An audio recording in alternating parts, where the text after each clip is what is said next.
అరవింద్ గౌతమ్ బండారాన్ని బయటపెట్టడం కోసం ఒక షాకింగ్ నిర్ణయం తీసుకుంటాడు.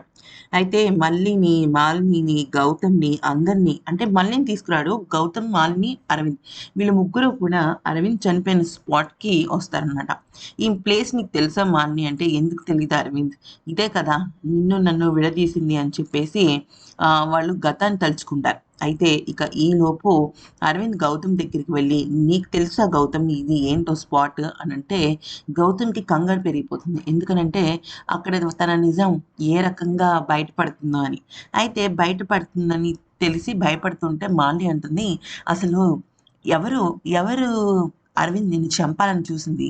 ఆ నీచుడు ఎవరు?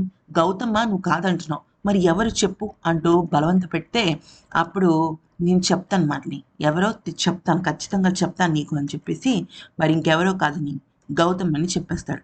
దాంతో గౌతమ్ షాక్ అయిపోతాడు. మొత్తానికైతే మాత్రం మాలినికి అసలు నిజం తెలిసిపోయిందని అనుకోవాలి.